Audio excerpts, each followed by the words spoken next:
ሞኝ ነህ በኃይሉ። ከገመትኩት በላይ በጣም ሞኝ ነህ። እኔ እኮ ነኝ ቢሮ ድረስ የመጣሁት። ቆይ ለምን እዚህ ድረስ የመጣው ይመስልሃል? አንተ እኮ ለገዛት እንኳን አትመለስም። ቆይ እንዴት ታስብ ነው ራሴን የምከላከልበት ነገር ሳልይዝ እንዴት እዚህ ድረስ የምመጣ ይመስልሃል? ምን ብታደርጊ ማንም ከኔ ያድንሽ? ማንም? አዎ ካንተ ማንም አያድነኝም። ግን አንተ እኔን መግደል አትችልም። ለምን? ይኸውልህ በኃይሉ በ2 ሰዓት ውስጥ በሰላም ወደ ቤቴ ካልተመለስኩኝ ሁሉንም ሚስጥር ለሰላም የሚነግራት ሰው ቤታችሁ በር ላይ ያስቀምጫለሁ።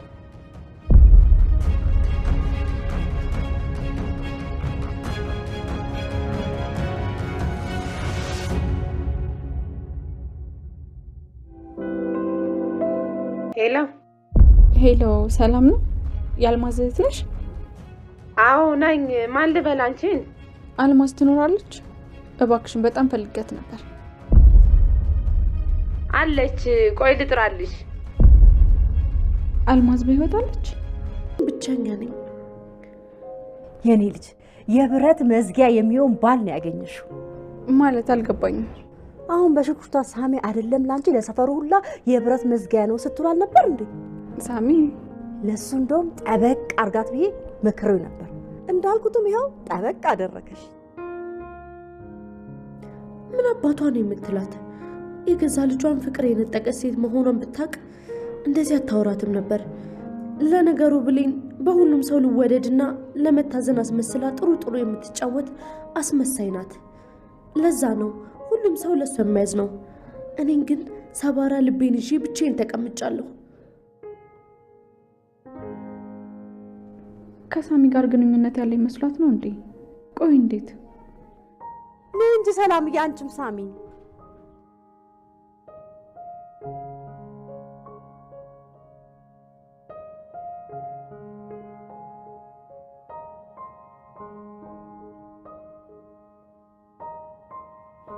ቃል ወይኔ ጉዴ! አሁንም ትናደድብኛለች። በቃ አንቺ አስመሳይ፣ መቼም አላቆምም።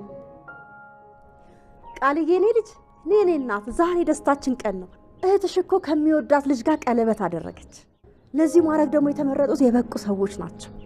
እኔ ልጅ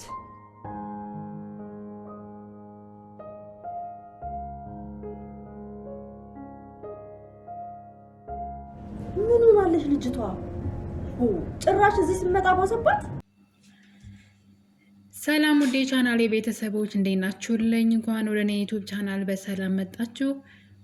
ብሌን የወይዘሮ አልማዝን አለመሞት አውቃለች። በአሁኑ ሰዓት እንግዲህ አቶ በኃይሉ ገንዘብ ለማግኘት ብሎ የአልማዝን ኬዝ እንደ አዲስ አንስቶት ነበረ።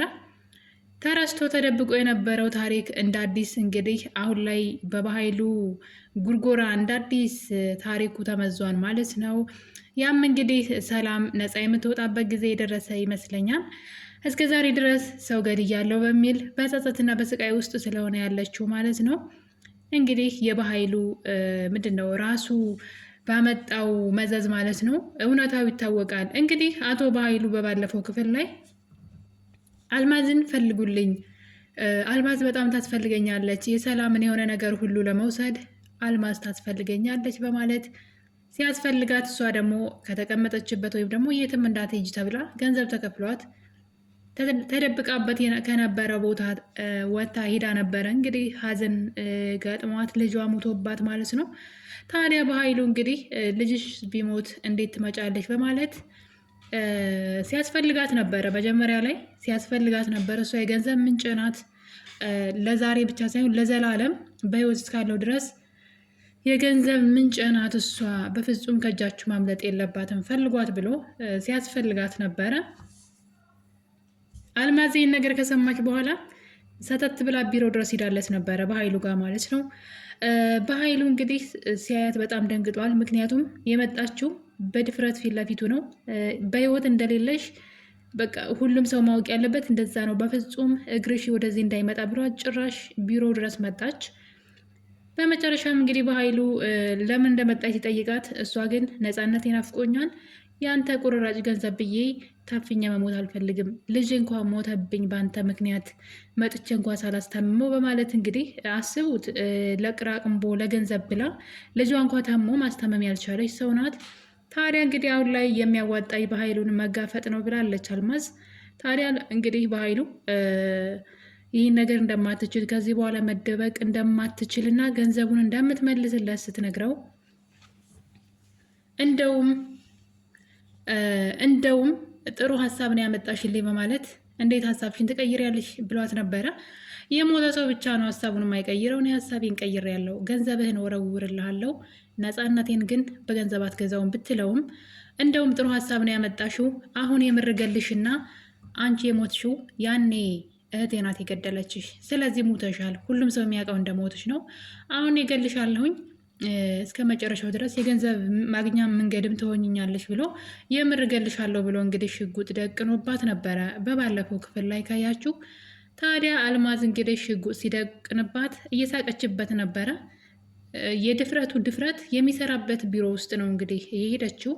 እዛ ቢሮ ውስጥ ገሎ ምን ሊያደርጋት ነው ማለት የሚሰራው መስሪያ ቤት ውስጥ ነው። እዛ ነው የሄደችው ገሏት። ከዛ ቀጣይ ምን ሊያደርግ ነው? እና አርቆ አለማሰቡ ራሱ በጣም ነው የገረመኝ። እዛው ሊቀብራት ነው? ምን ሊያደርጋት ነው? ትንሽ ግራ የሚያጋባ ነው። እና የበኃይሉ አንዳንዴ አርቆ የቃልን ሩብ ያክል እንደማያስብ ነው ያየሁትና በመጨረሻም እንግዲህ ወይዘሮ አልማዝ በጣም ሞኝነ እንዴ በኃይሉ ብልጥ ሰው ትመስለኝ ነበረ። አንድ ነገር ብታደርገኝ አሁን የሰላም ቤት በር ላይ ሙሉ ታሪኩን ማለት በኃይሉ እያደረገ ያለውን ነገር ሰላም ላይ ልጇ ናት ብሎ ያመጣትንም ቃል ሳይቀር ሁሉንም ታሪክ ሳትሞት ሞተች ብሎ የገንዘብ ምንጭ እንዳደረጋት ሁሉ ይህን ሁሉ ታሪክ የሚናገር ሰው የሰላም በር ላይ የቆመ ሰው አለ። አንድ ነገር ብታረገኝና አንድ ሰዓት ሙሉ እዚህ ከቆየሁኝ ሄደው ያን ሚስጥር ይነግሯታል ብላ እንግዲህ ሌላ ሰው እንዳለ ከጀርባዋ ማለት ነው የተማመነችበት ነገር እንዳለ ትነግረዋለች። በኃይሉ እጅ ሰጥቷል ለጊዜውም ቢሆን ማለት ነው። ታዲያ ግን እንግዲህ ለጊዜው የተስማሙት ምንድን ነው? አሁንም እንደተለመደው ገንዘብ ሊሰጣትና ለተወሰነ ጊዜ ከሰላም ገንዘብ እስኪያገኝ ድረስ እንድትደበቅ ነግሯታል ማለት ነው። አልማዝን በዚህ ሀሳብ በድጋሚ ተስማምታለች። ምን እንደነካት አላውቅም። እና እንግዲህ እነዚህ ነገሮች በዚህ እያሉ ነበረ አቶ በኃይሉ እርምጃውን የጀመረው። እንግዲህ ሰላም ቤት ውስጥ አንድ ሰው ይልካል። በሯ ላይ አንቺ የአልማዝ ገዳይ አረመኔ የሚል ወንጀለኛ የሚል ጽሑፍ እንግዲህ በቀይ ቀለም ተጽፎ የሰላም በር ላይ ሰላም ድንገት በሩን ስትከፍተው በር ላይ ታየዋለች። እናም አሁን ላይ እንግዲህ ሰላም እንደ ቀድሞዋ ወይም ደግሞ የሆነ ሰዓት ላይ አልማዝ እንደሞተች ሲሰማት የነበረው መጥፎ ስሜት ወይም ደግሞ መታወክ ገጥሟታል ማለት ነው። እራሷን አይደለችም። በጣም ነው የበኃይሉ ጭካኔ ማለት ነው። በአሁኑ ግን ቃል ራሱ ዝም ብላ የምታይ አይመስለኝም። የበኃይሉ ሞኝነት የሚገርመኝ ነገር ሚስጥሮቹን ቃል ታውቃለች። አልማዝ እንዳልሞተች ሳሚ ያውቃል ይሄን ነገር እና እነሱን እንዴት ነው ነገሩ? በእርግጥ በድብቅ እያደረገ ስለመሰለው ነው፣ ሌላ ሰው አይሰማም ብሎ ስላሰበ ነው እንጂ እሷ መኖሯን የሚያውቁ ሰዎች አሉ። እና እንግዲህ በዚህ ሰዓት ነበረ ሰላም እየጮኸች ነበር። ሁሉም ሰው ይወጣል። ቃልም የበኃይሉ ስራ እንደሆነ ገባት። እናም አሁን የሆነ ነገር ማድረግ ፈልጋለች። ቃል ምን ልታደርግ እንደሆነ ባላቅም ግን የሆነ ነገር ማድረግ አለብኝ እያለች ነው። አልማዝ መኖሯን ሰላም እንድታውቅ ትፈልጋለች። ምክንያቱም ሰላም ታመመች፣ የሆነ ነገር ሆነች ማለት ቃል የምትፈልገውን ነገር አታገኝም። በዛ ላይ ደግሞ ወደ ሕግ እንዳይኬድ ደግሞ እውነታው አልሞተችም። ስለዚህ እነሱን ተጠያቂ ያደርጋቸዋል ማለት ነው። እና እንግዲህ ይህ ነገር የሰላም መታወክ የረበሻት ብሌን እዚህ ቀደም እንግዲህ እንደነገርኳችሁ ዳግም አልማዝን አይቷት ነበረ መንገድ ላይ። እሷ ነው ራሷን የምትመስል ሰው አይቶ ተከትሏት፣ ግን ትደበቅበታለች። ይህን ነገር ለብሌን ነግሯት ነበረ። በመጨረሻም እንግዲህ ብሌን ይህንን ነገር ስትሰማ አይታችሁ ከሆነ በባለፈው ክፍል ላይ ለሰላም ይሄ ነገር ግን ምንም አልተዋጠልኝም፣ እንዴት ነው አልማዝ ብትሞት ኑሮ ቤተሰቦቿ እንዴት ዝም ይላሉ? ማለት የቀበሯት እንግዲህ እነ በኃይሉ ናቸው። ስለዚህ ልጃቸው ሞታ ልጄን ላምጣ ብላ ሂዳ ሞተች ሲባል ቤተሰቦቿ ይጠይቁ ነበር፣ ሕግ ይጠይቅ ነበር አይደለ? አልቀበሯት፣ አልቅሰው አላዩትም። ስለዚህ ተጠያቂ ትሆን ነበር እስከዛሬ። እና ይሄ ነገር ብሌንን ግር ብሏታል። ታዲያ የሆነ ያልገባን ነገር አለ። በኃይሉ ሆን ብሎ ሴራ ሊሆን ይችላል። ከመጀመሪያውም ሊጠቀምብሽ ፈልጎ ሊሆን ይችላል። ይሄ ነገር የተወሳሰበ ነገር ነው እና እስካጣራ ትንሽ ጊዜ ስጪ ብላት ነበረ። በዛ ላይ ደግሞ ዳግም የነገራት ነገር ነበረ። ወይዘሮ አልማዝን መንገድ ላይ ያገኘዋት ብሏት ስለነበረ ይህን ነገር እንግዲህ ብሌን አሁን ላይ እያገናዘበች ይመስለኛል። ማለት ብዙ ጊዜ አይታችሁ ከሆነ ትክክለኛ ነገር ሲነገራት በፍጹም መቀበልን መስማትም አትፈልግም ነበረ። ያየችውን ነገር እንዳላየች ሆና ነው የምታልፈውና አሁን ግን ነቃ እያለች መታለች። በተለይ ደግሞ ለሰላም በዚህ ሰዓት በጣም ነው የምታስፈልጋት። በመጨረሻም እንግዲህ ብሌን ዳግም ጋር ደውላ ነበረ አልማዝን የት እንዳያትና እንዴት እንደነበረ እየጠየቀችው ነበር። ታዲያ በዚህ መሀል እንግዲህ ዳግም አንድ ነገር ያስታውሳታል። የአልማዝ የእህቷ ቁጥር እናቴ ጋር አለ፣ ስለዚህ ነይና ውሰጅ ብሏት ነበረ። ብሌንም እንግዲህ እየፈጠነች ወደ እናቷ ቤት ሄዳለች፣ ወደ ወይዘሮ ገነት ቤት ማለት ነው። የአልማዝን የእህቷን ቁጥር አግኝተዋለች።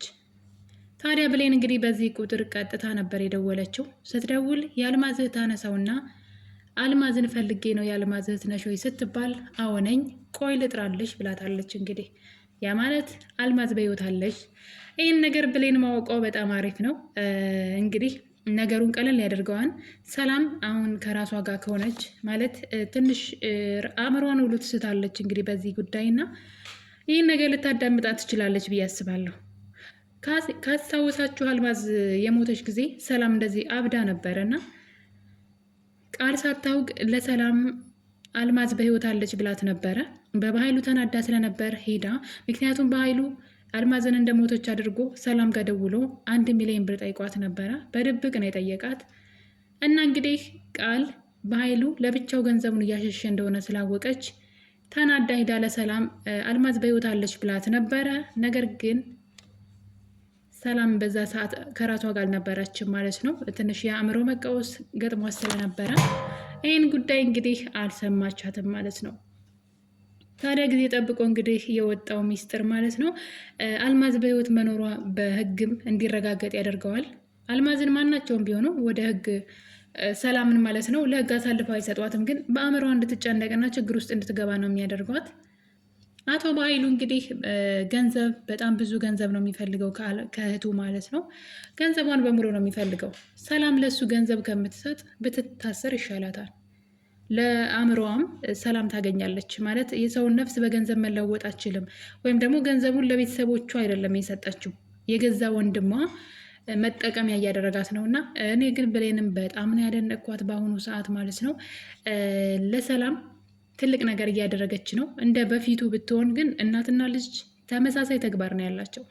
ምንም ነገር ማሰብ አይፈልጉም። ሰዎች እንደፈለጉ ነበረ የሚያሽከረክሯቸውና አሁን ግን ብሌን በጣም ጎበዝ ሆናለች። እንግዲህ የአልማዝን በሕይወት መኖር ብሌን አረጋግጣለች ማለት ነው። በኃይሉ ጉድ ሆኗል። በሱ ቤት አሁን በጣም ብዙ ገንዘብ ከሰላም እየጠበቀ ነው። እሱም ነው ያንን ጽሑፍ በሯ ላይ እንዲጻፍና ፈርታ ገንዘብ እንድትሰጠው ያደረገው። በሌላ በኩል ደግሞ የቃል እናት ሀረግዬ ማለት ነው። የቃል እናት በነገራችን ላይ ለሰላም በጣም ጥሩ ሰው ነው የሆነችላት። እንዴት ደስ እንደምትል ማለት ነው። የሆነ የእናትነት ወዛ አላት። የምታደርገው ነገር ሁሉ ልጇን ስትቆጣ፣ ለሰላም ስታዝንና ተግባሯ ሁሉ የሆነ እናት ነው የምትሸተውና በጣም ነው የወደድኳት እንግዲህ ሀረግዬን ማለት ነው። እና እንግዲህ እሷ ይህን ነገር ስትሰማ ለፖሊስ ልደውል ስልኳን ታነሳና ደጋግማ ወደ ፖሊስ እየደወለች ነበረ። ታዲያ ይህን ነገር ስታይ ቃል ነገሩ ውሸት እንደሆነ ስለምታውቅ እናቷን ለእኔ ስትል ነው እና ደግሞ ሁን ብላ ሳይሆን ሳታውቅ ገፍትራት ነው ብላ እንግዲህ እናቷን እያሳመነች ነበረ። ምክንያቱም እናቷ ወይዘሮ ሀረግ ማለት ነው ወንጀለኛማ የሰውን ነፍስ ያክል አጥፍታ በሰላም መኖር የለባትም ብላ ሰላምን አሳልፋ ልትሰጣት ነበረ። እንግዲህ የብሌን ታሪክ የሆነው የአደራ ድራማ እስካሁን ድረስ ብሌን ስለ እናቷ ምንም አይነት መረጃ እያገኘች አይደለም። በእርግጥ ነገሮች አሁን ላይ የአልማዝ ጉዳይ ከተፈታ አልማዝ ራሷ መመስከሯ የማይቀር ነው። ብሌን የሰላም ልጅ እንደሆነች መናገሯ የማይቀር ነው። ለብሌን እናት ብሎ ሆን ብሎ ያመጣ ራሱ በኃይሉ እንደሆነ አልማዝ መናገሯ አይቀርም። ታዲያ ለምንድን ነው በኃይሉ ለብሌን እናት ሁኝ ብሎ ያመጣት የሚለው ታሪክ ሲፈታ የእህቱ ልጅ ስለሆነች ነው የሚለው ነገር እንግዲህ ግልጽ ይሆናል ብዬ አስባለሁኝ። በሌላ በኩል ሳሚ እንግዲህ በጣም ነው ያሳዘነኝ። እውነት ለመናገር ከሆነ ብሌንን ይወዳታል። ታዲያ ብሌን ደግሞ እንደሚታወቀው በባለፈው ክፍል ላይ ቀለበት አድርጋለች ከዳግም ጋራ። ይህን ነገር ሳሚ ሲያይ እንግዲህ ድንገት እጇ ላይ ቀለበቱን ሲያየው በጣም ነበረ የተናደደው። ማለት በቃ ራሱን ስቷል ማለት ይቻላል። እና ተስፋ አድርጎ ነበረ ብሌንን የኔ ያደርጋታለሁ ብሎ። ያው ፍቅር በጣም ከባድ ነገር ነው። እንደምታዩት ሳሚ እንግዲህ በጣም ቀውሰዋል ማለት ነው ባየው በሰማው ነገር። እሷም እንግዲህ ዳግምን እንደምወደው ነግሬያለሁ እና እሱ ነው ያደረገልኝ ብላ ቁርጡን ነግረዋለች። ሳሚ ለእሷ ደፋ ቀና እያለ ነው። ያው አትውደደኝ ማለት አይቻልም፣ መውደድ መብቱ ነው። ነገር ግን ደግሞ እሷ የራሷ ምርጫ አላት። እሱም ዳግምን መርጣ ግብታለች ማለት ነው። እውነት ለመናገር ከሆነ እሷ ከዳግም ጋር ሳይሆን ከሳሚ ጋር ነበር መሆን የነበረባት። ግን በቃ ደራሲው ሁለቱን አንድ አድርጓቸዋል። እና እንግዲህ እስካሁን ድረስ ከክፍል 1 ጀምሮ እስከ ክፍል 65 ድረስ የብሌን ታሪክ አሁንም ድረስ አልተነካም። እውነት ለመናገር ከሆነ ሰላምም ልጄን አገኘሁኝ አላገኘሁኝ እያለች በጥርጣሬ መሀል ነው ያለችው። ልጄ የት ትሆን የሚል ሀሳብ ውስጥ የለችም።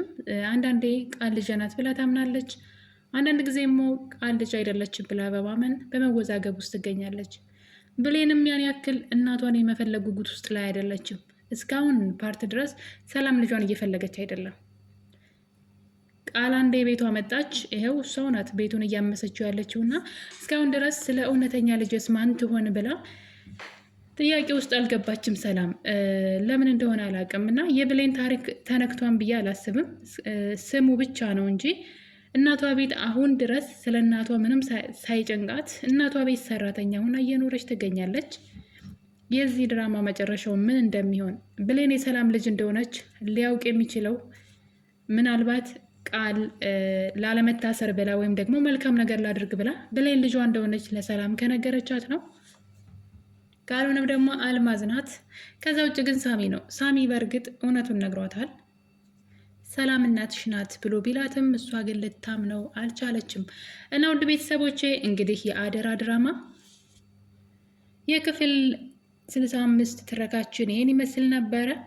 በሌላ በአዲስ ክፍል እስከምንመጣ ድረስ የዛሬው ቪዲዮችን ይህን ይመስላል።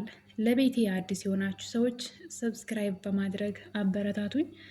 ቻናሌ ደግሞ በጣም ስለቀዘቀዘ እስኪ ሼር አድርጉልኝ ማለት ነው። ምን እንደሆነ አላውቅም፣ ቻናሌ በጣም ወርዶብኛል እና ከ100 ቤት ራሱ ቪው እያለፈ አይደለም። በዛ ከተባለ ነው ለዛውም 100 እና ሼር ቪዲዮን ስታገኙት ሼር በማድረግ ተባበሩኝ። በሌላ ክፍል በክፍል 66 እንገናኛለን። በክፍል 66 ምን ይፈጠራል የሚለው ብሌን ለሰላም ይሄን ነገር ትነግራታለች ወይ? የአልማዝን በህይወት መኖር ማለት ነው። በኃይል ውስጥ ደግሞ አልማዝ በህይወት መኖሯ ከታወቀ ምን ሊያደርግ ይችላል የሚለው አጓጊ ታሪክ ነው ማለት ነው። በቀጣይ በሌላ ቪዲዮ እስከምንገናኝ ሁላችሁንም ወዳችኋለሁ። ቸር ቆዩልኝ።